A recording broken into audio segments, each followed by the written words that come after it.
হাওড়ার কয়েকটি এলাকায় এখনো জলের সমস্যা, যদিও গতকাল সন্ধ্যাবেলা থেকে জল ছেড়ে দেওয়া হয়েছে, কিন্তু অধিকাংশ জায়গায় জল এসেছে, কিন্তু হাওড়ার বেলগাছিয়ায় এখনো জল নেই। 5 দিন ধরে জলের সমস্যা। এবার ওই ভাগাড় এলাকার মানুষ তারা বিক্ষোভ দেখাচ্ছেন। দেবাশিস রয়েছে আমার সঙ্গে ফোনে। দেবাশিস, বিস্তীর্ণ এলাকায় তো জল এসে গিয়েছে, কিন্তু এখানে এখনো জল পৌঁছলো না কেন? দেখো, জল পৌঁছলো না কেন তার উত্তরে কিন্তু পরিষ্কার করে পৌরসভা যেটা জানাচ্ছে যে বারবার এখনো পর্যন্ত একাধিক জায়গায় নতুন নতুন করে ফাটল তৈরি হচ্ছে, বেশ কিছু জায়গায় ধস হচ্ছে, ফলে ধস নামছে, ফলে সেই জায়গায় দাঁড়িয়ে সেখানে পাইপলাইনের কাজ করা আবার নতুন করে কিন্তু একটা বিপদ ডেকে আনা। সেই কারণে সেখানে কোনো পাইপলাইনের কানেকশন এখনো পর্যন্ত করতে পারা যায়নি। সেই কারণে ভাগাড়ের দুর্গত এলাকা যেখানে, যার মধ্যে পড়ে হাওড়া পৌরসভার 8 নম্বর ওয়ার্ডের কিছুটা অংশ এবং উত্তর হাওড়ার 7 নম্বর ওয়ার্ডের কিছুটা অংশ, এই অংশতে জল কিভাবে পৌঁছানো যায় তা নিয়ে কিন্তু ইতিমধ্যেই নিজেদের মধ্যে আলোচনা করে একটি পরিকল্পনার কাজ শুরু করা হয়েছে। এখনো পর্যন্ত জলের ট্যাঙ্ক পৌঁছে যেখানে জল পরিষেবা দেওয়া হচ্ছে এবং যে বড় বড় পাইপ লাইনে রয়েছে, ভাল্ব রয়েছে, সেই দেবাশিস একটু সঙ্গে থাকো। এলাকার ছবি আমরা দেখছি, বিক্ষোভ দেখাচ্ছেন এলাকার মানুষ।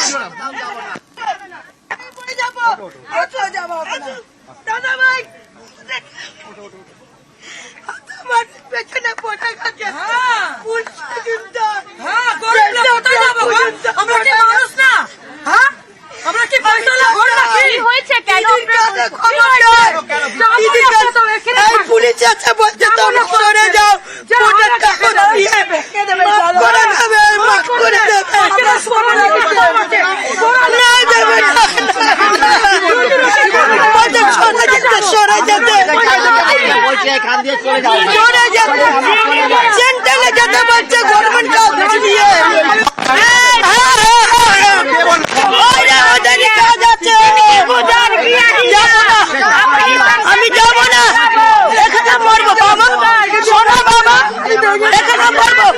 পুলিশের চাল, সেন্ট্রাল গভর্নমেন্টের চাল,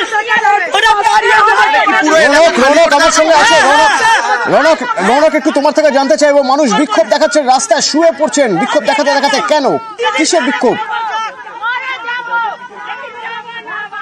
দেখো একেবারে সিভিল ডিফেন্স এবং ডিজাস্টার ম্যানেজমেন্টের তরফ থেকে আজ সকালে এলাকায় এসে মাইকিং করা হচ্ছিল যে সমস্ত ক্ষতিগ্রস্ত এলাকা সেই এলাকাতে খালি করে দেওয়া হয় এবং মেম্বারদের একটি করে নথি রাখতে হবে, যে কারণে তাদেরকে হয়তো পুনর্বাসন দেওয়া হতে পারে। যখনই তারা এই মাইকিং করছিল তাদেরকে ঘিরে কিন্তু স্থানীয় এলাকাবাসী, তোমাকে এখনো দেখাবো, তারা বিক্ষোভ দেখাচ্ছে, কারণ তাদের কথা যে ডিজাস্টার ম্যানেজমেন্ট এবং সিভিল ডিফেন্সের তরফ থেকে যে মাইকিং করা হচ্ছে তাদেরকে নাকি বলা হয়েছে তাদের ঘর ছেড়ে দিতে, এবং তাদের কথায় তারা প্রায় 100 বছরের বেশি সময় ধরে এখানে থাকছেন, তারা এখন বাড়িঘর কেন ছাড়বেন, বাড়িঘর ছেড়ে কোথায় যাবেন, এই প্রশ্ন নিয়ে কিন্তু তারা আতঙ্কের মধ্যে রয়েছে এবং রাস্তায় শুয়ে পড়ে তারা বিক্ষোভ দেখাচ্ছে এলাকায়।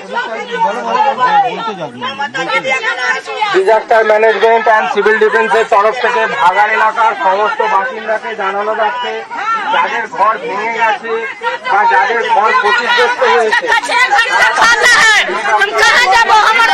পুলিশ কি বলছে? पुलिस कुछ नहीं बोलता है। এখন এসে কি বলছে? ঘর ছেড়ে দেওয়ার কথা বলা? हाँ, बोलता है कि घर छेड़े चल जा। কোথায় যেতে বলছে?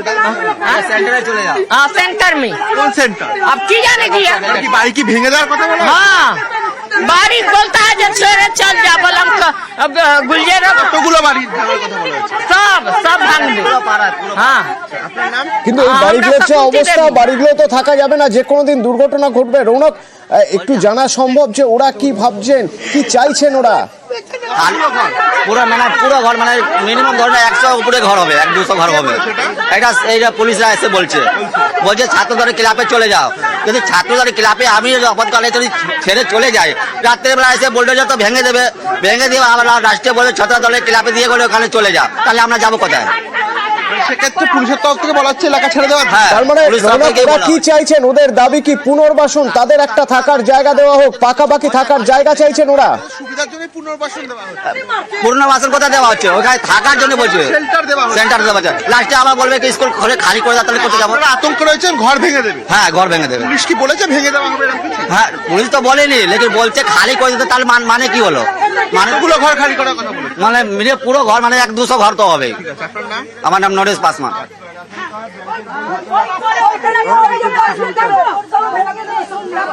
এলাকা ছাড়ার জন্য ডিজাস্টার ম্যানেজমেন্ট এবং সিভিল ডিফেন্স মাইকিং করছে এবং এই আবেদনের পরেই বিক্ষোভ শুরু হয়ে গেছে।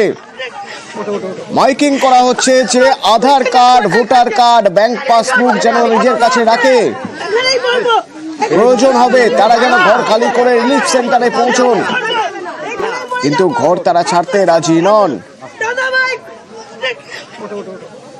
রৌনক, একটু জানতে চাওয়া যায় ওদের থেকে যে ওনারা পুনর্বাসন চাইছেন, কোথায় চাইছেন পুনর্বাসন, এখানেই কি?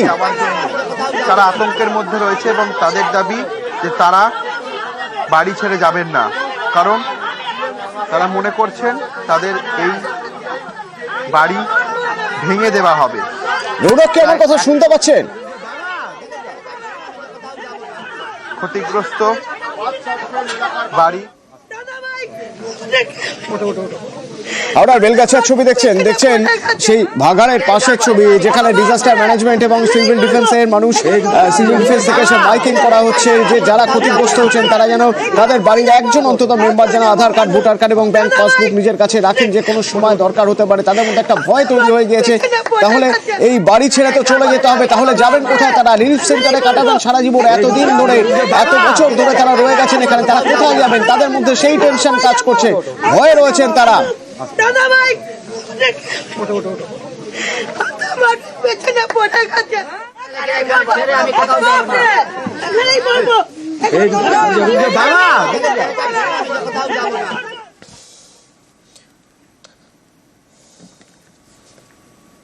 হাওড়ার খবরে নজর থাকবে, তবে তার পাশাপাশি আরেকটা খবর আপনাদের দেখাতে চাই। রূপনারায়ণের নিউজ 18 বাংলার খবরের ছেড়ে রূপনারায়ণের চরে যে নির্মাণ করা হয়েছিল, বেআইনি নির্মাণ, সেই নির্মাণ ভাঙার নির্দেশ দিল সেচ দপ্তর।